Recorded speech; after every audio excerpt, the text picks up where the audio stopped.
আসসালামু আলাইকুম প্রিয় বন্ধুরা, অ্যানিমালস লাভার ইউটিউব চ্যানেলের পক্ষ থেকে আপনাদের স্বাগত জানাচ্ছি। বন্ধুরা, আজকে আপনাদের নিয়ে এসেছি আমাদের চররাজীবপুর উপজেলার মোহনগঞ্জ ইউনিয়নের নয়ারসার বাজারের পাশে মাঠের ভিটে গ্রামে অনেক সুন্দর একটি খামার দেখানোর জন্য। এখানে খামারি 5টি গরুর জন্য একটি শেড নির্মাণ করেছে। দেখতে পাচ্ছেন যে চারিগুলোর মাঝখানে নিচু করা বা সামনের যে সাইডটা আছে, ওয়ালটা আছে, এখানে মাঝখানে নিচু করে দেওয়া। এর কারণ হলো যে হয়তো এই খামারির একটু পরিকল্পনায় ভুল আছে, হাইটটা বেশি দিয়ে ফেলেছে, যেখানে 18 থেকে 22 ইঞ্চি দিলেই ভালো হয় সবচেয়ে গরুর জন্য। মানে হাইটটা ভালো হয়, খাবার দাবার অনেক সুন্দরভাবে সুস্থতে খেতে পারে। কিন্তু খামারি এটা হাইট বেশি দেওয়ার কারণে দুই সাইড ঠিক রেখে মাঝখানে নিচু করে দিয়েছে, তারপর অনেক সুন্দর লাগছে।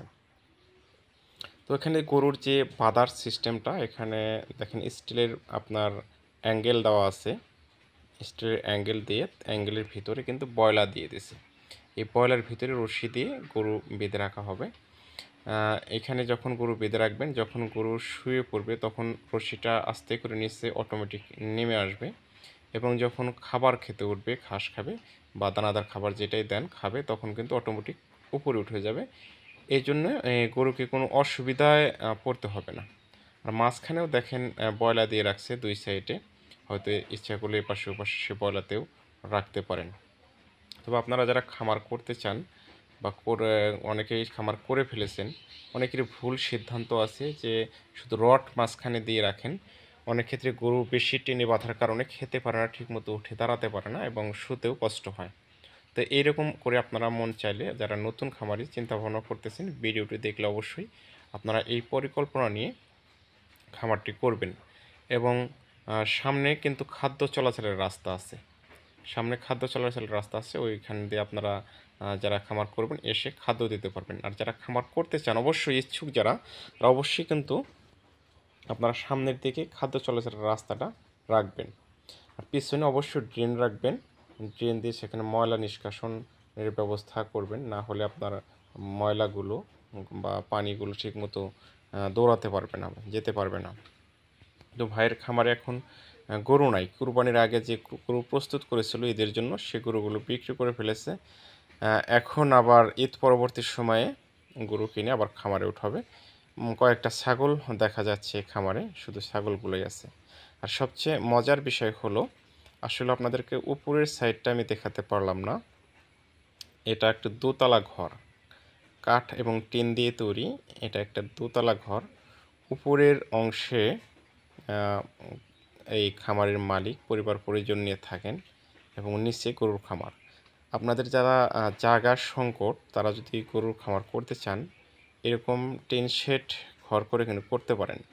নিচের তলায় আপনারা গরু বাছুর রাখবেন এবং উপরের তলায় নিজেরা থাকবেন। গরু যেহেতু মানে আমাদের মানুষের মতো চলাফেরা করতে পারে না, তাই গরুকে নিচতলায় রাখা হয়েছে। উপরতলা রাখলে তো গরু তুলতে অনেক অসুবিধা বা ওঠানোর কোনো সম্ভবই না। এই জন্য নিচতলায় গরু রেখে উপরতলায় খামারের মালিক পরিবার পরিজন নিয়ে থাকেন। পরবর্তী ভিডিওতে যখন আসবো আমরা, সময় পেলে আপনাদের উপরের তালাটা ঘুরে দেখাবো যে আসলে কেমন পরিবেশ উপরের তালা। নিচতলায় যে গরুগুলো রাখে, এখানে গরু লালন পালন নিচতলায়, উপরতলায় আপনার পরিবার পরিজনে থাকা যায়। অনেকটাই আপনাদের পুকুরের মধ্যে যেরকম হাঁসের খামার করা হয়, যে উপরে হাঁসের খামার, নিচে মাছের খাবার পুকুরে খামার করতেছে, এরকম অনুরূপভাবে বিকল্প ব্যবস্থা করে খামারি এটা করেছেন। আসলে যারা নতুন খামার করতে যাচ্ছেন, আপনারা ভিডিওটা দেখলে অবশ্যই ভালো লাগবে, এরকম করে খামার করতে পারেন। আর যারা বেকার বসে আছেন শিক্ষিত ভাইরা, আপনারা বসে না থেকে কিছু একটা শুরু করুন। আপনার নিকটস্থ উপজেলা যুব উন্নয়ন অফিসে যান, গিয়ে সেখানে পরামর্শ নেন। সেখানে অনেক প্রকার প্রশিক্ষণ হয়, গরুর খামারের উপর প্রশিক্ষণ হয়, ছাগল খামারের উপর প্রশিক্ষণ হয়, তারপর আপনার মৎস্যের উপর প্রশিক্ষণ হয়, তার ইলেকট্রিক যত যাবতীয় কাজ সেখানে সে প্রশিক্ষণ হয়। আপনার সেখানে যোগাযোগ করে বসে না থেকে পল্লী চিকিৎসক হিসাবে সেখানে নেওয়া যায়, প্রশিক্ষণ নেওয়া যায়। তাই বসে না থেকে যে যেখানে আছেন কিছু একটা শুরু করেন, সফলতা আসবেই ইনশাল্লাহ। তো বন্ধুরা, যারা নতুন খামার করতে যাচ্ছেন, ভিডিওটি ভালো লাগলে খামারটা করতে পারেন। কে কোথায় দেখে দেখছেন কমেন্ট বক্সে জানাবেন, ভিডিওটি কেমন লাগলো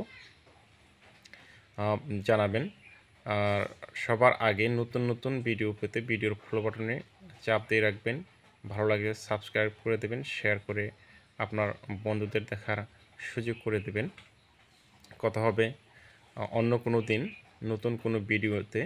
সে পর্যন্ত সবাই ভালো থাকবেন, সুস্থ থাকবেন, এই কামনায় শেষ করছি।